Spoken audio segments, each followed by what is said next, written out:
라식을 하고 시력이 떨어지시는 분들, 그 방법이 라식이 될 수도 있고 라섹이 될 수도 있고 렌즈 삽입술이 될 수도 있습니다. 라식 후의 재수술을 하는 경우가 굉장히 많아지고 있습니다. 안녕하세요. 닥터나이키의 TMI 진료실 류익희 원장입니다.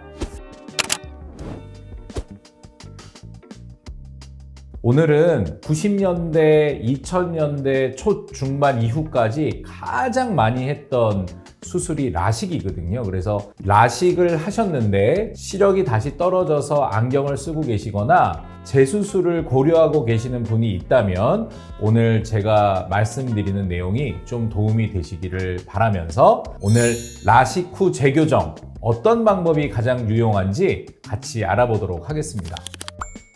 라식은 각막 위에 절편이라는 뚜껑을 만들고요. 그 뚜껑을 제친 다음에 원하는 만큼의 시력을 교정하기 위해서 각막을 깎아내고 다시 뚜껑을 덮는 수술입니다. 이 뚜껑이 덮여지면 거의 80%, 90% 이상의 강도로 다시 각막이 유지되긴 하지만 만들어진 절편 자체가 완벽하게 원래 각막과 하나가 되지는 않아요. 그래서 한번 만들어진 절편은 영원히 유지가 되는데요. 우리가 재수술을 할 때 그러면 어떤 방법을 선택할 수 있을까에 대한 것이 좀 간단하게 답이 나옵니다. 일단 첫 번째는요, 만들어졌던 각막 절편을 다시 들어서 실지를 노출시킨 다음에 지금 시력이 떨어진 만큼만 추가로 레이저를 더 쏴서 시력을 교정해주고 다시 덮는, 즉 라식 후에 라식 재수술의 방법이 1차적으로는 생각해 볼 수는 있을 거예요. 다만 이 시력 교정의 의사들은요, 수술 전에 자료를 갖고 하기를 원해요. 수술 받으셨던 병원에서 하신다면 전혀 문제가 없을 텐데 다른 병원에서 라식의 재수술을 라식으로 받아야 된다라고 할 때는 가급적 수술 전에 나의 눈 상태에 대한 자료를 갖고 오셔야만 보다 더 라식으로 접근을 할 수 있는 방법이 있고요. 라식으로 재수술을 할 때에는 깎는 총량에 대한 최대치가 있기 때문에 무한대로 우리가 재수술을 할 수는 없을 거고, 수술 전에 시력이 많이 나빴던 분들은 당연히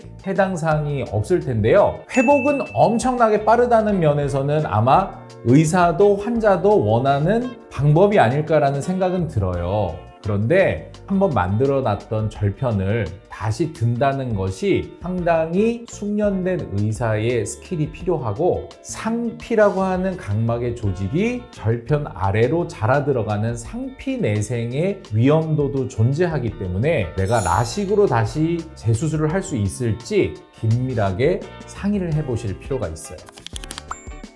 두 번째는 라섹을 그냥 하는 방법도 있을 겁니다.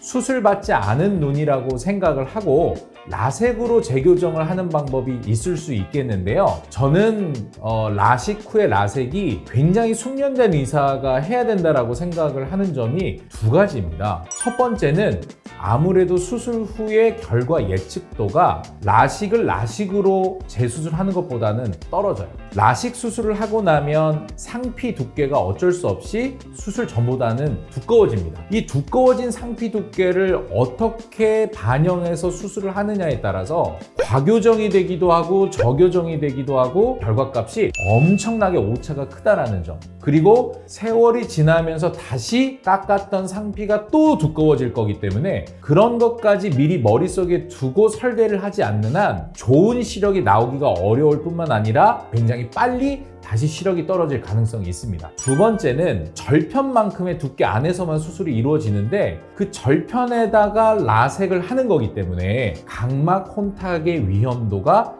일반 라섹보다는 상당히 올라가게 되어 있습니다. 그래서 혼탁을 예방하기 위해서 사용하는 마이토마이신이라는 약제를 원래 쓰던 것보다는 훨씬 더 오랫동안 점적을 해서 혼탁 예방을 좀 해야 되기 때문에 이런 것들을 좀 고려해서 라식 후에 라섹 수술은 신중하게 결정할 필요가 있다, 이렇게 말씀드릴 수가 있고, 구독과 좋아요, 알람 설정까지. 마지막으로 지금 이 순간에 가장 선호되는 수술이라 할 수 있겠는데요. 라식 후의 재수술을 렌즈 삽입술로 하는 경우가 굉장히 많아지고 있습니다. 앞서 말씀드린 대로 라식 후 라식은 아무래도 수술 전에 데이터가 필요하고 그것이 없는 분들이 많고 이렇게 저렇게 고민되는 것이 되게 많으니까 지금 오신 상태에서 눈 속에 렌즈가 들어가는 공간을 측정하고 그리고 지금 얼만큼 눈이 나빠져 있느냐만 우리가 확인하면 큰 고민이 들어가는 수술은 아닙니다.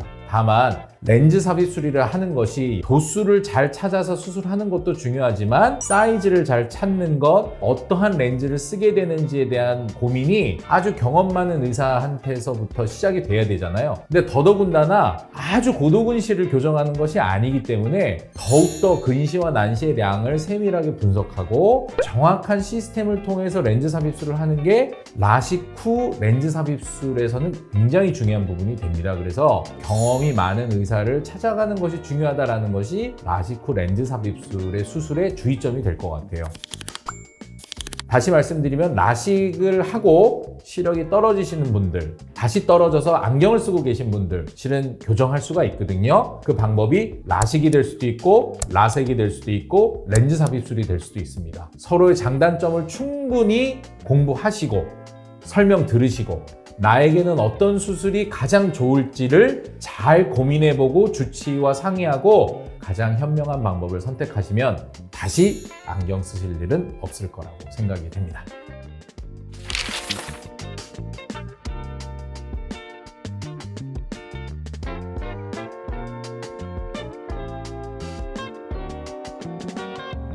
구독과 좋아요, 알람 설정까지. 닥터 나이키의 TMI 진료실 이만 마치도록 하겠습니다. 감사합니다.